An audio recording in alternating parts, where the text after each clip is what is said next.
الحمد لله رب العالمين الحمد لله ولي الصالحين والصلاة والسلام على المبعوث رحمة للعالمين وعلى آله وصحبه أجمعين أما بعد أحبتي في الله أعزكم الله.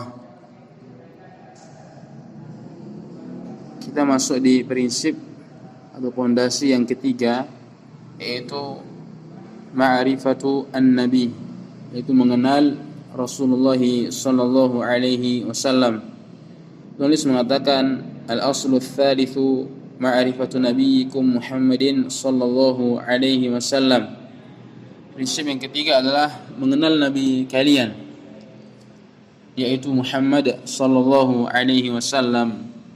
Beliau adalah Muhammad ibnu Abdullah ibni Abdul Muttalib ibni Hashim, wa Hashim min Quraisy.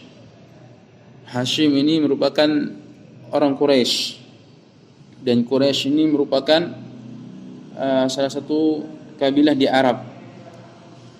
Dan Arab, Jazirah Arab secara umum merupakan keturunan Ismail bin Ibrahim al-Khalil alaihi wa ala nabiyina afdhalus salati wassalam.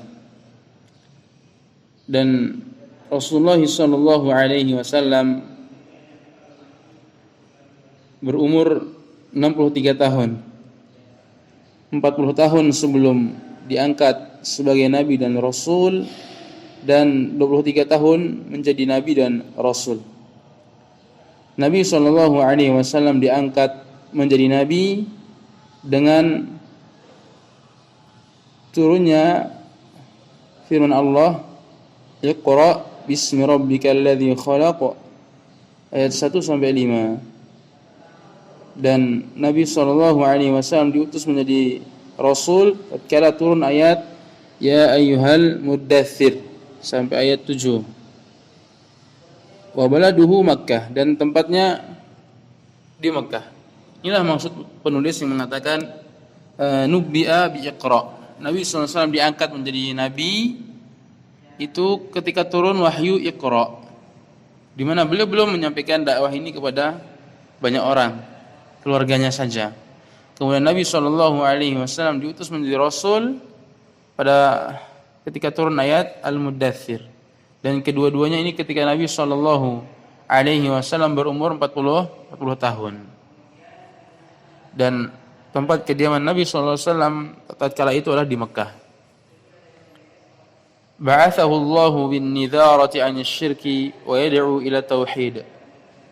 Allah Subhanahu wa taala membangkitkan Nabi sallallahu alaihi wasallam di tengah-tengah umat untuk memberikan peringatan dari kesyirikan dan menyuruh kepada tauhid. Itu ketika Nabi sallallahu alaihi wasallam diangkat menjadi rasul.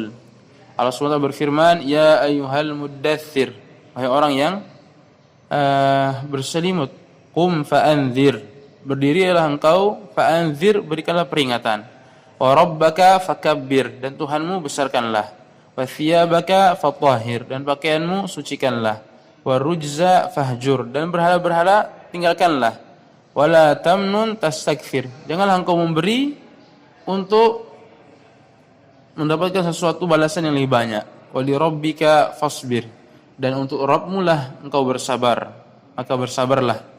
Dan yang dimaksud pada ayat ini adalah qum fa'anzir, berdirilah, berikanlah peringatan.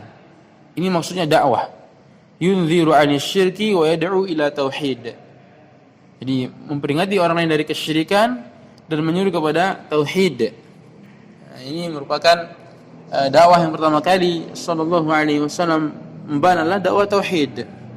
Maka Syekh Shalih bin Fauzan al-Fauzan hafizahullah taala beliau mengatakan, kullu da'watin la tabda'u bitauhid fahiya da'watun fashilah. Setiap dakwah yang tidak dimulai dengan tauhid maka ia adalah dakwah yang gagal. Kemudian beliau mengatakan wa rabbaka fakabbir, dan Tuhanmu besarkanlah, ai azimhu bitauhid, yaitu besarkanlah Allah Subhanahu wa taala dengan tauhid, menunjukkan bahwasanya orang yang mensyirikkan Allah Subhanahu wa taala menyekutukan Allah SWT dengan sesuatu, maka dia pada hakikatnya telah merendahkan Allah Subhanahu wa taala.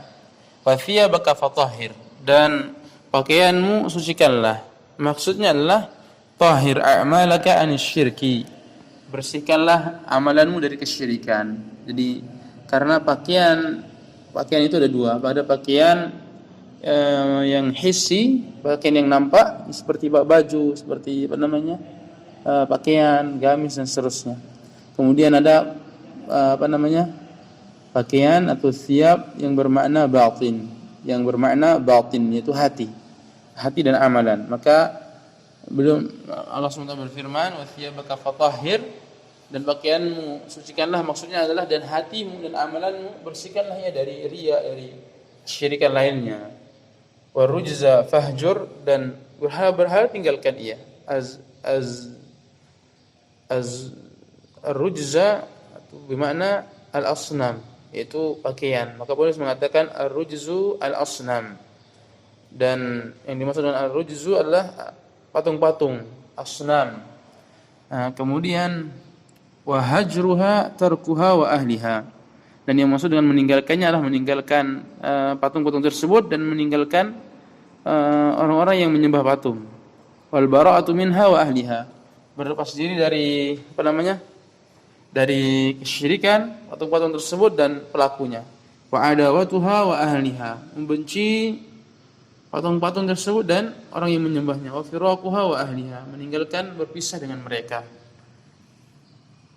Akhadha ala hadha 10 sinina yad'u ila tauhid, wa ba'da al-'ashri urija bihi ila as-sama' wa furidat 'alayhi as-salawatul khams wa shalla fi Makkah 3 sinin wa ba'daha umira bil hijrati ila al-Madinah sallallahu alaihi wasallam. Nabi sallallahu alaihi wasallam itu mendakwahkan tauhid selama 10 tahun di Mekah. Ini menunjukkan bahwasanya dakwah yang paling urgen itu adalah dakwah tauhid. Karena tauhid ini akan membawa orang kepada surga, kepada surganya Allah Subhanahu wa taala. Maka aneh apabila orang yang ahli dalam bahasa Arab, ahli dalam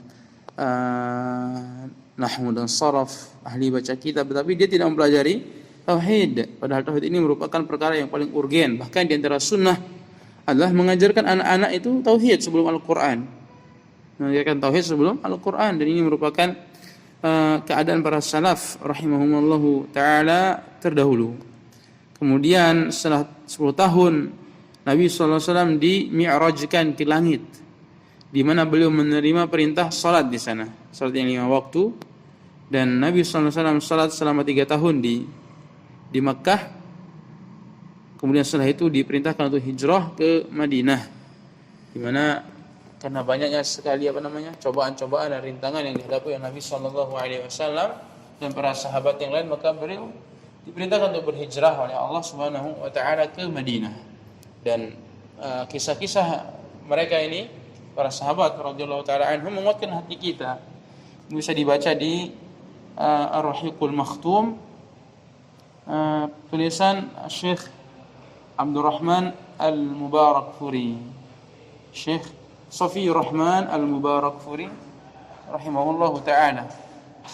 Sallallahu ala nabiyina Muhammad wa ala alihi wa sahbihi wa sallam. Alhamdulillahi rabbil